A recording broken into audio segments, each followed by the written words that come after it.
What do you know? I see now that Michael Benson reported, Tim, that both guys are getting guaranteed money.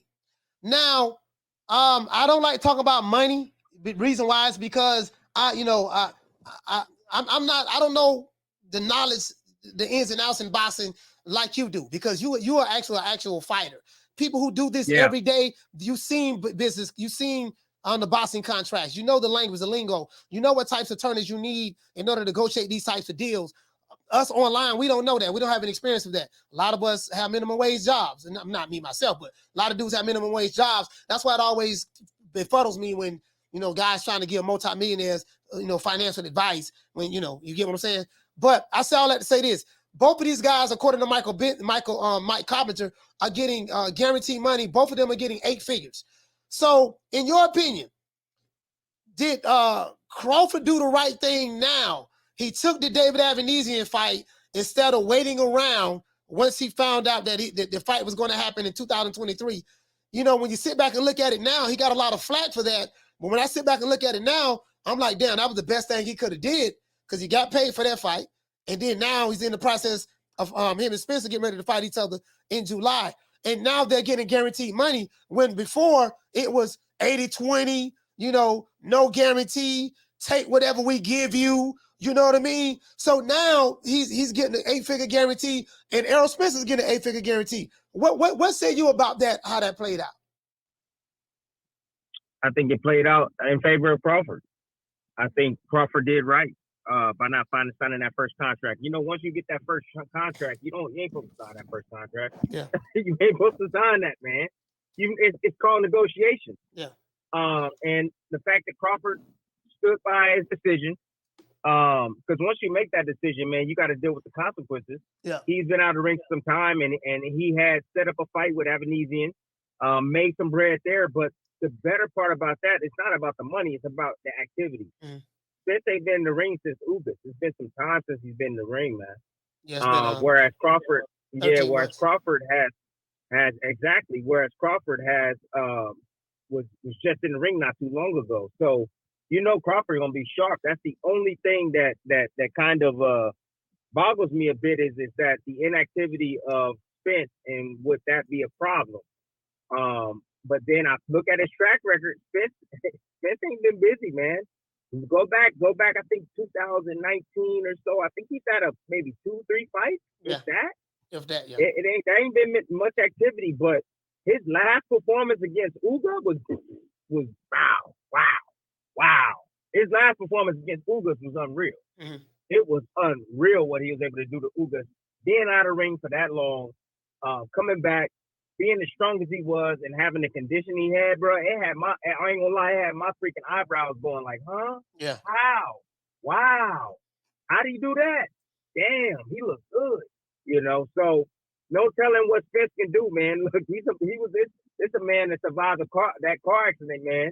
He ain't supposed to be here. He's special. He's definitely a special human being. So I like the fact that Crawford got that fight in. It should help him in the fight.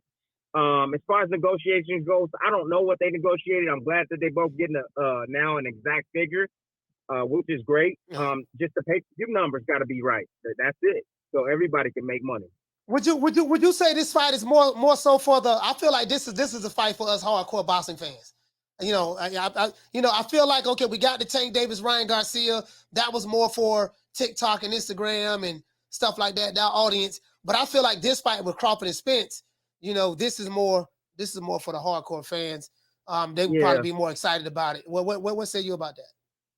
I agree with that. I agree it's more for the hardcore fans. I think you will get some casuals that tune in, especially if it's promoted right. Mm-hmm. Which PBC, they do a good job of promoting the fight, getting these guys looked at. I really did like that whole YouTube thing, bringing in YouTubers and all that. Yeah. That kind of boosted the sales. I'm pretty sure we're gonna see something like that in this promotion, but absolutely, I think it's more for the hardcore fans, but the casuals will tune in, and I don't know what the pay-per-view numbers will do. To be honest with you, I don't know. I'm hoping it does great numbers, for both these guys' careers, and for the business of boxing. But no telling, man. I don't know what the pay-per-view number is going to be. So I'm saying maybe 500, maybe a little bit more than that, 600 maybe. But if it's $1 million, that's great. If it's anything over 500, that's great too. What do you know about? I'm hearing that according to what Mike Carpenter put out there, that Crawford is getting. We all know that Al Heyman is the advisor, so to speak, quote unquote, to a lot of the PBC fighters, Errol Spence, stuff like that. So Terence Crawford had an advisor as well. His name is Ish Henson. He works for CAA Sports Agency. What do you know about that agency, CAA Sports Agency? That's who Crawford. I don't know anything.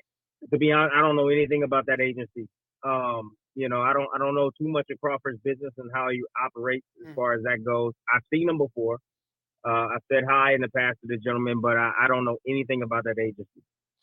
That whoever it is, he did real good in getting things worked out from Crawford. Now I haven't heard anything from Floyd Mayweather. Like I said before, Tim, Timothy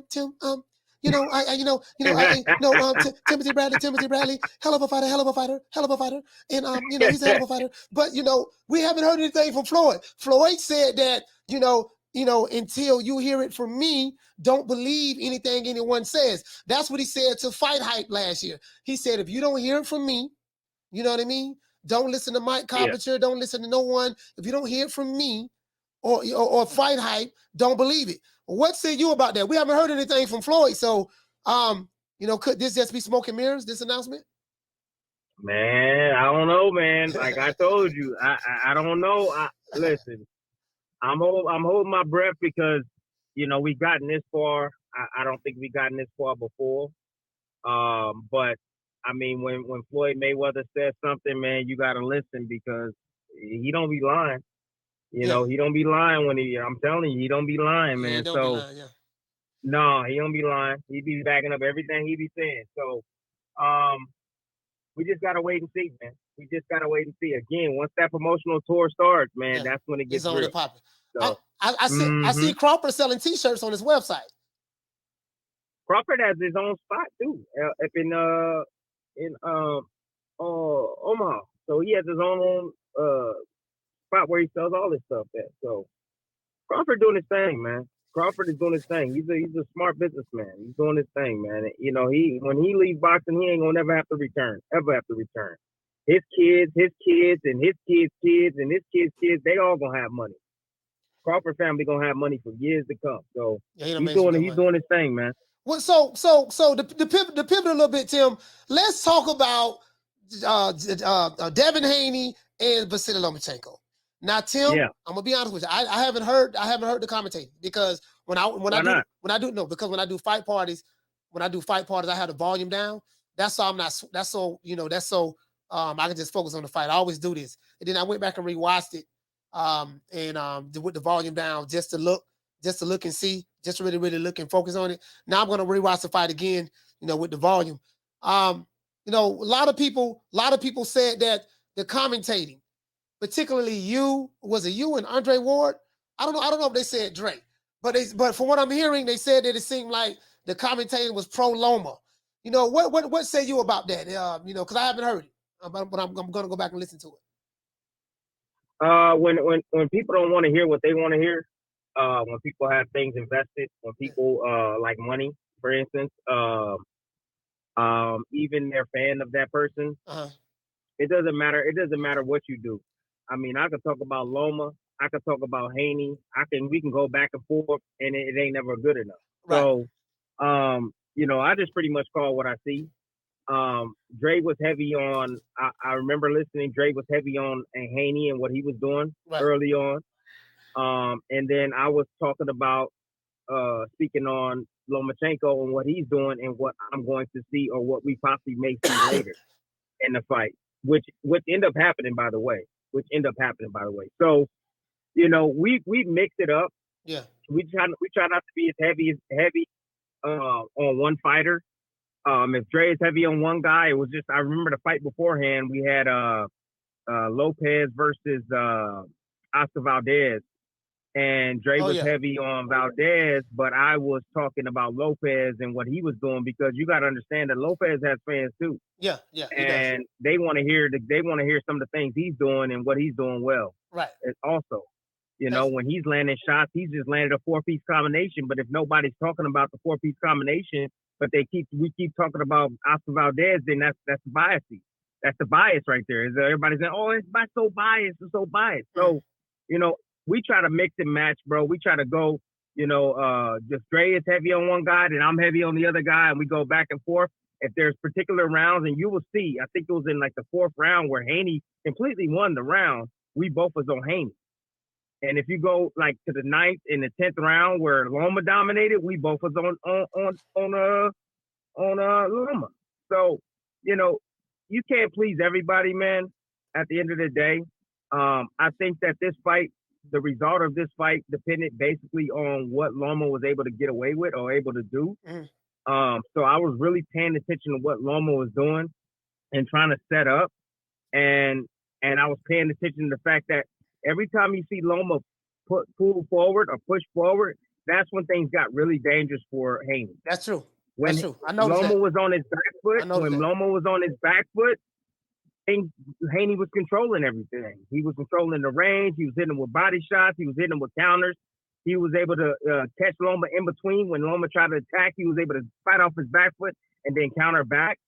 So, you know, I was just making it known that, hey, this thing will get interesting later on, because Lomachenko was able to close the distance on Haney towards the end of that first round. And I'm like, that's not a good thing for Haney. That's not a good thing at all. Understand this, that I know the strengths and weaknesses of both guys. Right. I understand that Haney don't like a whole lot of pressure. He likes to have his space. So when Loma got close, I knew things would get difficult for him. And then I also know that Loma, he doesn't really counterpunch off his back foot. So if you press him back and you're making him react to you, you can dominate him from the outside.